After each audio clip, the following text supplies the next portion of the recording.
800 কোটি মানুষের মধ্যে 200 কোটি মানুষকে ঈমান দান করেছেন। পৃথিবীতে 200 কোটি মানুষ মুসলমান,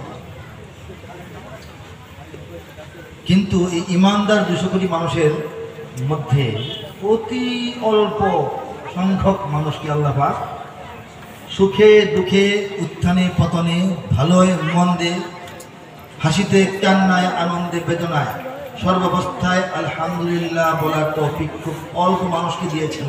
তাদের মধ্যে আমরা আছি, এই জন্য বলি আলহামদুলিল্লাহ। তারাই আল্লাহর প্রিয় বান্দা, তারাই আল্লাহর ক্ষমা পাবেন, তারাই আল্লাহর দয়া এবং রহমত পাবেন। তাদেরকে আল্লাহ রাব্বুল আলামিন আসল কাজে লাগাবেন। বলেন সুবহানাল্লাহ। আমরা আসল কাজে লাগার জন্য তৈরি হয়ে আছি কিনা? ইনশাআল্লাহ। লিল্লাহি তাকবীর, লিল্লাহি তাকবীর। আমাদের আসল কাজটা কি? আলোচনায় যাওয়ার আগে কাতিয়ারচর যুব সমাজ ও এলাকাবাসীর উদ্যোগে আয়োজিত এই গজল সন্ধ্যা, এই সন্ধ্যা যারা আয়োজন করেছেন তাদেরকে বুকের ভেতর থেকে আমি আন্তরিক মোবারকবাদ জানাচ্ছি।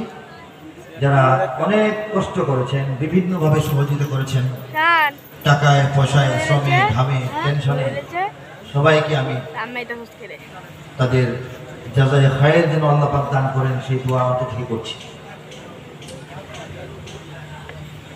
যুব সমাজ এটার পিছনে খুব বড় মেহনত করেছেন। মুরব্বীরা তাদেরকে শক্তি সাহস জুগিয়েছেন, যতটুকু পারেন সামনে আরো বেশি জোগাবেন, ঠিক কিনা বলেন? আলহামদুলিল্লাহ। আমাদের কাজটা কি? আমাদের কাজটা হচ্ছে পৃথিবীতে দুইটা দল, আমরা দুই দলের লোক একসাথে হইতে পারবো না, একটা দলের লোক হতে হবে। আর যারা দুই দলেরই কিছু কিছু লোক তারা মুনাফিক। একটা পক্ষে আমাদের থাকতে হবে, একদিকে কুফর, একদিকে ঈমান, একদিকে শিরক, একদিকে তাওহীদ, একদিকে বাতিল, একদিকে হক, একদিকে জালিম, একদিকে মাজলুম। এই হকের পক্ষে, ন্যায়ের পক্ষে, মাজলুমদের সঙ্গে তাওহীদবাদী হয়ে আমাদের বেঁচে থাকতে হবে। এটাই আমাদের লক্ষ্য, উদ্দেশ্য, দায়িত্ব, কর্তব্য এবং স্বপ্ন এবং মিশন। বলেন সুবহানাল্লাহ।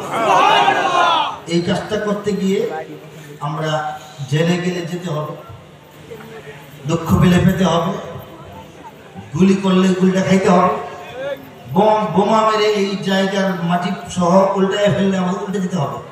এরপরেও আমাদের মত এবং পথ থেকে সরা যাবে না, ঠিক কিনা বলেন? এই কথা থেকে, এই চিন্তা এবং বিশ্বাস থেকে বাংলাদেশকে সরিয়ে দেওয়ার চেষ্টা, প্রজেক্ট, প্রকল্প গোটা বিশ্বের ইসলাম বিরোধী শক্তি বাংলাদেশের জন্মের আগে থেকে গ্রহণ করছে। বাংলাদেশের জন্মের পর বিগত 54 প্রায় 55 বছর ধরে এদেশের গণমানুষের হৃদয় থেকে, এদেশের তারুণ্যের চিন্তা চেতনা থেকে, এদেশের নতুন প্রজন্মের স্বপ্ন আকাঙ্ক্ষা থেকে ইসলামকে মাইনাস করার সর্বাত্মক চেষ্টা চলেছে। সেই চেষ্টার বিরুদ্ধে যারা প্রতিরোধ গড়ে তুলেছে, তারা ওয়াজের মাহফিলে গড়ে তুলেছেন, তারা মসজিদের মেম্বার থেকে গড়ে তুলেছেন, তারা মাদ্রাসার ইলমে দ্বীন শিক্ষা দেওয়ার মাধ্যমে গড়ে তুলেছেন, তারা সঙ্গীত সাধনার মাধ্যমে গড়ে তুলেছেন, তারা কবিতার পংক্তির মাধ্যমে গড়ে তুলেছেন, তারা মিছিলে স্লোগানের মাধ্যমে গড়ে তুলেছেন। আমরা তাদেরই অংশ, ঠিক কিনা বলেন? এই শতাব্দীর শুরুতে, শতাব্দীটা কবে? 2000-এর পরে 2001 থেকে শুরু হয়েছে, ঠিক কিনা বলেন? এই 25 বছর আগে আমাদের শতাব্দী, এক শতাব্দীর কোয়ার্টার পার হয়ে গেছে, এখন 25 সাল। এই শতাব্দীর শুরু থেকে এদেশের মানুষের এই যে চিন্তা চেতনার পক্ষে একটা শক্তি, নতুন শক্তির উদয় হয়েছিল, সেটা হচ্ছে ইসলামী সাংস্কৃতিক শক্তি। আগেও ছিল আপেক্ষিক, আগেও ছিল আংশিক, আগেও ছিল নির্দিষ্ট দলীয় বলয়ের ভিতরে, কিন্তু ওপেনলি গণমানুষের মধ্যে সঙ্গীত, কবিতা, সাহিত্য, ছন্দের মাধ্যমে ইসলাম, মুসলমানিত্ব, ঈমান এবং দেশাত্মবোধ, ঐক্যের পক্ষে একটা চেতনার জাগরণ, এটা আমরা শুরু করতে পেরেছিলাম, যেটা গত 25 বছরে এসে এই পর্যায়ে এসেছে। আলহামদুলিল্লাহ বলি সবাই। 2001-এ প্রথম উচ্চারণ করার চেষ্টা করেছিলাম যে এই দেশটা শুধু তোমাদের নয়, এই দেশটা প্রকৃত অর্থে পূর্ণাঙ্গরূপী ইসলাম। এই কথাটা বোঝানোর জন্য গেয়ে উঠেছিলাম, পুরোনো গান স্মরণ করিয়ে দিচ্ছি।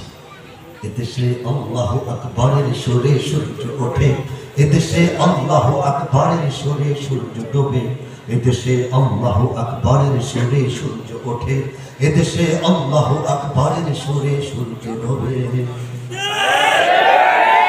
এদেশের মাল্লা মাঝি কিষান মজুর সবার ঠোঁটে শুনরে লা ইলাহা ইল্লাল্লাহর জিকির ওঠে। ইমানের তপ্ত আগুন জ্বলছে সবার বুকে বুকে, ইমানের তপ্ত আগুন জ্বলছে সবার বুকে বুকে। সে আগুন দেশ হতে দেশ দেশান্তরেও জ্বলতে হবে। এদেশে আল্লাহু আকবরের সুরে সূর্য ওঠে, এদেশে আল্লাহু আকবরের সুরে সূর্য ডোবে। এদেশের পথে ঘাটে, এদেশের বাজার হাটে, এদেশের এদেশের এদেশের এদেশের এদেশের গঞ্জে গ্রামে খোদার নামের তাসবিহাতে কত পীর আউলিয়াদের অশ্রু ঝরে গভীর রাতে। যে দেশের সন্তানেরা বক্তব্যে যায় কোরআন বুকে, যে দেশের সন্তানেরা বক্তব্যে যায় কোরআন বুকে, সে দেশে আল কোরআনের শাসন কায়েম করতে হবে। আকবরের সুরে সূর্য ওঠে, এদেশে আল্লাহু আকবরের সুরে সূর্য ডোবে। এদেশের জলে স্থলে, এদেশের ফুল ফসলে, এদেশের